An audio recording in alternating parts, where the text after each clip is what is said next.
Maharishi, in your commentary on the Bhagavad Gita in the 3rd chapter, it is stated, not finding fault and not speaking ill of others is counted an essential prerequisite to the realization of God and freedom from bondage. When a man speaks ill of others, he partakes of the sins of those of whom he speaks. How does speaking ill of others and finding fault slow down a man's progress and coarsen the nervous system? What are the mechanics involved?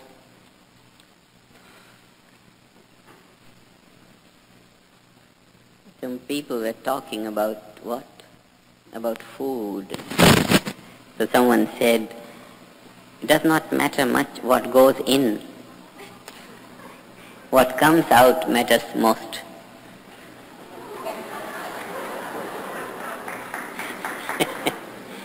It indicates what has been there.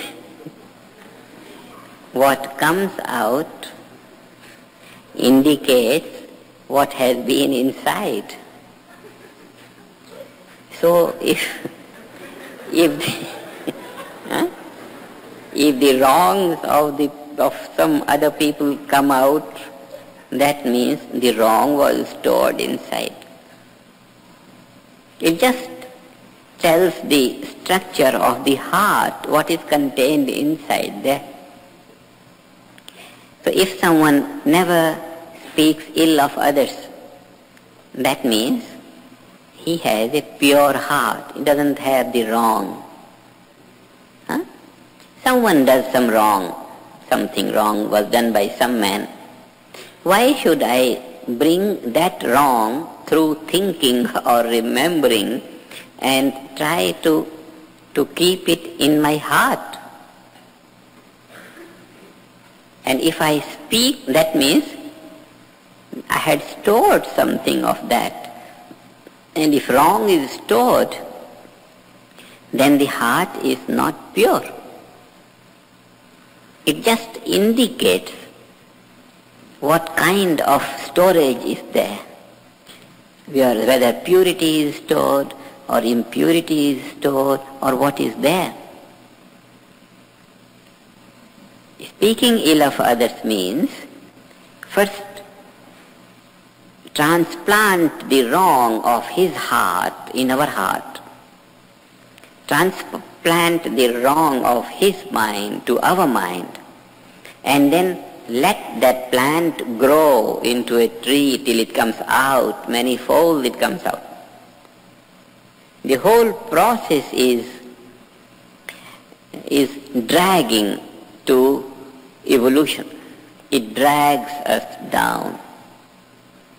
That's why amongst all the things, Lord Krishna said to Arjuna that I know you are a good recipient or deservant of this knowledge of freedom, because I haven't known from you any wrong of anyone. That means if you have not spoken out any wrong of anyone, that means you don't have any wrong in our heart. This is a measure. We never think ill of others, because if someone has done wrong, why should we bring in our heart and make our heart impure? It's not necessary.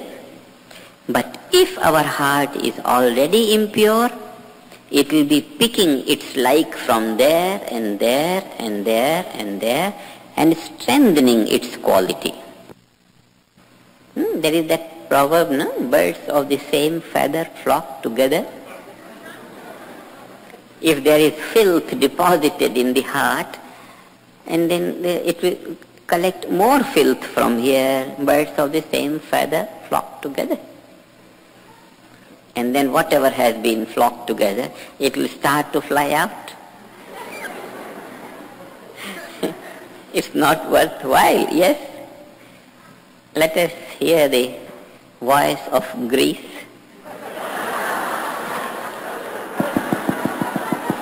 Scientific voice of philosophical Greece.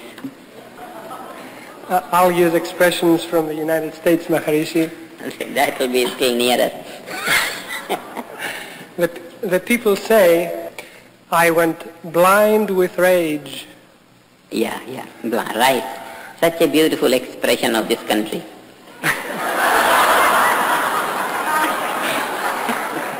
This exists in many countries. I'm using the English proverbs. They also said, I can't stomach him. I can't digest him, in other words. Yeah. It affects the digestion. Yeah. And or it gives me a pain in the neck.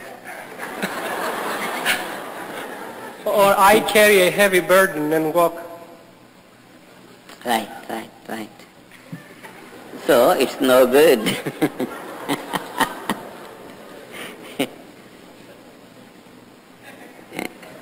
See how a scientist analyzes ancient sayings?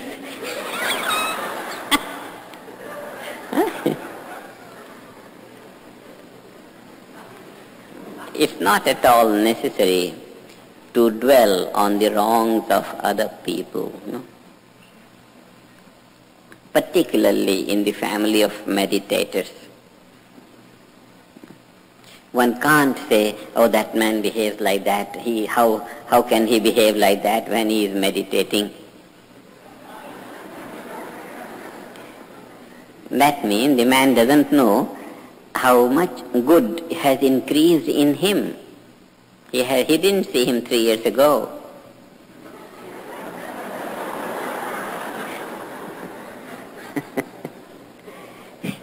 There is always an improvement and an improvement and an improvement.